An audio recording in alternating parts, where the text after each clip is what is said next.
ಇಲ್ಲ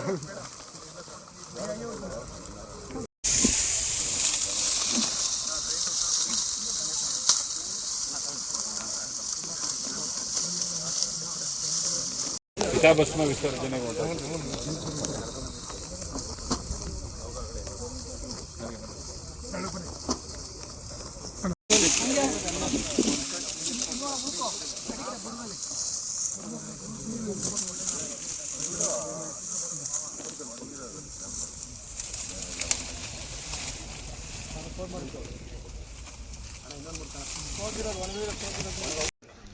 ಕದ್ದು ಮುಚ್ಚಿ ತಮಿಳುನಾಡಿಗೆ ನೀರು ಬಿಡ್ತಾ ಇದೆಯೇ ಹೊರತು ಏನೀಗ ಬೆಳೆ ಬೆಳೆದ್ಬಿಟ್ಟಿದ್ದಾರೆ ಆಲ್ರೆಡಿ.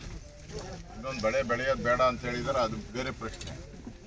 ಆದರೆ ಇರೋಂಥ ಬೆಳೆಗೆ ನೀರು ಕೊಟ್ಟಿಲ್ಲ ಅಂದರೆ ಕೋಟ್ಯಾಂತರ ರೂಪಾಯಿ ರೈತರಿಗೆ ಲಾಸ್ ಆಗ್ತದೆ. ಈಗ ನಾವು ಬಂದಿದ್ದೀರಿ ಇಲ್ಲಿ, ಇದು ಮಳವಳ್ಳಿ ಅಲ್ಲನಪ್ಪ, ಚಿಕ್ಕಮಗಳೂರು ಗ್ರಾಮ.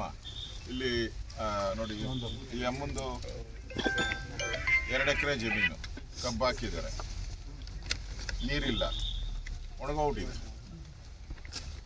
ಅಂದರೆ ಈ ಒಂದು ಸ್ಯಾಂಪಲ್ ಅಷ್ಟೇ. ಈ ಥರ ಸಾವಿರಾರು ಎಕರೆಗೆ ನೀರು ಬರದೆ ಬೆಳೆ ನಾಶ ಆಗ್ತಾಯಿದೆ.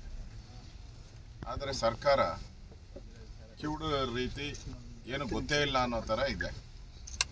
KRS ಅಲ್ಲಿ ಹಿಂದೆ ಎಲ್ಲ 86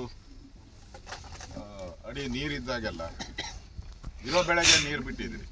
ಇರೋ ಬೆಳೆಗೆ, ಹೊಸ ಬೆಳೆಗಲ್ಲ, ಇರೋ ಬೆಳೆಗೆ. ಒಂದು ಬಾರಿ ಇದನ್ನು ನೀರು ಕೊಟ್ಬಿಟ್ರೆ ಅಟ್ಲೀಸ್ಟು ರೈತನಿಗೆ ಒಂದು ಅರ್ಧ ಮುಕ್ಕಾಲಾದ್ರೂ ಕೂಡ ಕಬ್ಬು ಬೇರೆ ಬೆಳೆಗೆ ಅವಕಾಶ ಆಗ್ತದೆ. ಅದರಿಂದ ನಾನು ಬರ ವೀಕ್ಷಣೆಗೋಸ್ಕರ ನಾನು ಬಂದಿದ್ದೀನಿ. ರಾಜ್ಯ ಸರ್ಕಾರಕ್ಕೆ ಆಗ್ರಹ ಮಾಡ್ತಾ ಇದ್ದೀನಿ, KRS ಇಂದ ಏನು ಬೆಳೆ ನಿಂತಿರೋ ಬೆಳೆಗೆ, ಹೊಸ ಬೆಳೆಗಲ್ಲ, ಸ್ಟ್ಯಾಂಡಿಂಗ್ ಕ್ರಾಪ್, ಅದಕ್ಕೆ ನೀರು ಬಿಡಿ. ಇಲ್ಲ 3 ದಿನ ಗಡುವು ಕೊಡ್ತೀರಿ, 3 days ಗಡುವು ಕೊಡ್ತೀರಿ. 3 ದಿನದಲ್ಲಿ ಬಿಟ್ಟು ಮಾಡಿಲ್ಲ ಅಂದರೆ BJPಯಿಂದ ದೊಡ್ಡ ರೀತಿಯಾದಂಥ ಮುತ್ತಿಗೆ, KRSಗೆ ಮುತ್ತಿಗೆ ಹಾಕಿ ನಾವೇ ಗೇಟ್ ಓಪನ್ ಮಾಡಿ ನಾವೇ ನೀರು ಬಿಡೋಕ್ಕೆ ಯೋಚನೆ ಮಾಡ್ತೀವಿ. ಈ ಸರ್ಕಾರ ಜನರ ಪಾಲಿಗೆ ಸತ್ತೋಗಿದೆ. ತಮಿಳ್ನಾಡಿಗೆ ನೀರು ಬಿಡೋಕ್ಕಾಗುತ್ತೆ, ನಮ್ಮ ರೈತರು ಮಾತ್ರ ಬೆಳೆ ಬೆಳಿಬೇಡಿ ಅಂತೀರ.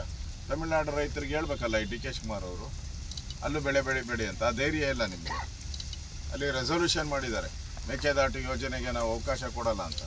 ಅಧಿವೇಶನ ಏನೇನಕ್ಕೋ ಕರೀತಾರೆ, ಅಧಿವೇಶನ ಕರೆದು ಮೇಕೆದಾಟು ಮಾಡೇ ಮಾಡ್ತೀರಿ ಅಂತ ಹೇಳೋದು ದಮ್ಮಿಲ್ಲ ಇಲ್ಲಿ. ಯಾಕಂದರೆ ಎರಡೂ ಕಡೆ ಕಾಂಗ್ರೆಸ್ ಸರ್ಕಾರ, ತಮಿಳ್ನಾಡಲ್ಲೂ ಕಾಂಗ್ರೆಸ್ ಸರ್ಕಾರ, ಕರ್ನಾಟಕದಲ್ಲೂ ಕಾಂಗ್ರೆಸ್ ಸರ್ಕಾರ. ಇವರಿಬ್ಬರ ಅಡ್ಜಸ್ಟ್ಮೆಂಟಿಂದ ಕರ್ನಾಟಕದ ರೈತರಿಗೆ ಅನ್ಯಾಯ ಆಗ್ತಾ ಇದೆ. ಈಗಾಗಲೇ ಬರ ಅಂತ ಘೋಷಣೆ ಮಾಡಬೇಕಾಯಿತು, ಮಾಡಲಿಲ್ಲ. ಕೇಂದ್ರ ಸರ್ಕಾರದಿಂದ 10,000 ಕೋಟಿ ಕೊಡು ಅಂತ ಕೇಳ್ತಾ ಇದ್ದಾರೆ. ಬರ ಅಂತ ಘೋಷಣೆನೇ ಮಾಡಿಲ್ಲ ಅಂದರೆ ರಾಜ್ಯ ಸರ್ಕಾರ, ಕೇಂದ್ರ ಹೆಂಗೆ ದುಡ್ಡು ಕೊಡುತ್ತೆ? ಕಾಮನ್ ಸೆನ್ಸ್ ಬೇಕಲ್ಲ ಇವರಿಗೆ. ಆ ಕಾಮನ್ ಸೆನ್ಸು ಇಲ್ಲ ಇವರಿಗೆ. ಸುಮ್ಮನೆ ಕೇಂದ್ರದ ಮೇಲೆ ಗೂಬೆ ಕೂಸುವಂಥ ಪ್ರಯತ್ನ ಮಾಡ್ತಾ ಇದ್ದಾರೆ. ಬರ ಅಂತ ಘೋಷಣೆ ಮಾಡಬೇಕು, ಜಿಲ್ಲಾಧಿಕಾರಿಗಳು ಟೀಮು ಮಾಡ್ಕೊಂಡು ಹಾರ್ಟಿಕಲ್ಚರು, ಅಗ್ರಿಕಲ್ಚರು, ಕೃಷಿ ಇಲಾಖೆ ಎಲ್ಲ ಅಧಿಕಾರಿಗಳು ಸ್ಥಳ ಪರಿಶೀಲನೆ ಮಾಡಬೇಕು. ಎಷ್ಟು ಎಕರೆ ಒಣಗಿದೆ, ಎಷ್ಟು ಎಕರೆ ಬೆಳೆ ನಾಶ ಆಗಿದೆ, ಇದೆಲ್ಲ ವರದಿನ ಕೇಂದ್ರ ಸರ್ಕಾರಕ್ಕೆ ಕೊಡಬೇಕು. ಅಲ್ಲಿಂದ ಟೀಮ್ ಆಮೇಲೆ ಬರೋದು.